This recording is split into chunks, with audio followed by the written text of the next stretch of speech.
Voilà, tu montres ta tête. Oh, que tu as un air malheureux.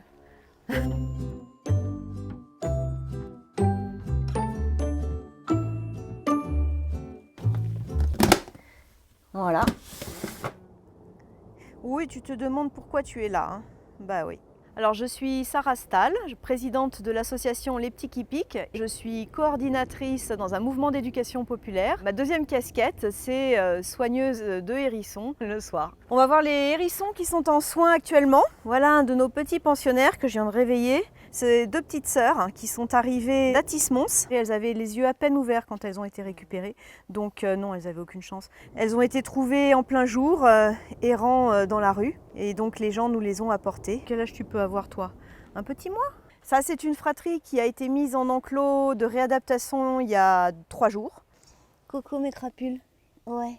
Tout notre travail, en fait, c'est de rendre l'animal à la nature, de le relâcher, d'avoir de moins en moins de contact avec eux et de faire en sorte qu'ils soient autonomes et qu'ils finissent par manger seuls et par chasser. Donc ça, c'est Framboise. Framboise que nous avons donc élevée, qui est arrivée, elle était toute petite. La mère est morte, poussée par la faim, ils sortent du nid et les gens les trouvent à ce moment-là. Ou alors l'autre cas de figure, c'est les gens ont détruit accidentellement le nid, la mère s'est enfuie et du coup on se retrouve avec les bébés en charge. On a une capacité d'accueil de 25 sur ce centre, donc en fait c'est très vite plein.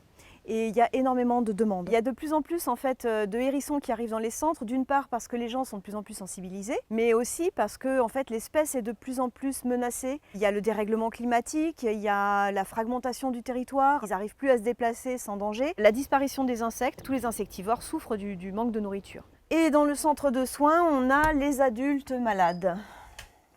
Donc nous avons Osiris qui est arrivé il y a une semaine en détresse respiratoire aiguë. Lui, il a des soins pour lui dégager les bronches en fait. Donc Osiris, c'est un gros bonhomme. Hop. Ouais, Osiris.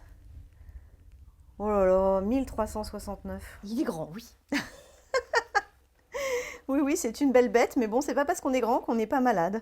Quand il est arrivé, il y avait un râle. On pensait même pas qu'il passerait la nuit en fait. On va l'installer dans sa petite boîte. Ce sont des huiles essentielles en fait. Et ça va rentrer très profondément dans les bronches, plus profondément que si c'était une inhalation. Alors Laureline, elle est arrivée de Palaiseau il y a 4 jours. Alors elle a des troubles neurologiques et un œil qui est atteint. Elle a eu un choc à la tête.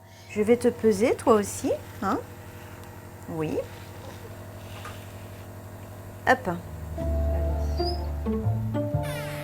Le livre des entrées et sorties, 440 hérissons sont passés. C'est vrai que ceux pour lesquels on s'est levé toutes les 3 heures la nuit et puis qui nous ont fait plein de câlins et tout, bah oui, on y est attaché. On essaye de leur trouver un super jardin, ça fait de la peine et en même temps c'est une fierté. Donc c'est l'équivalent un peu d'une maman qui voit partir son fils ou sa fille. On est content quand ils s'en vont, on est fiers parce que ça y est, ils sont autonomes, mais toutes les mamans doivent pleurer le soir devant la chambre vide.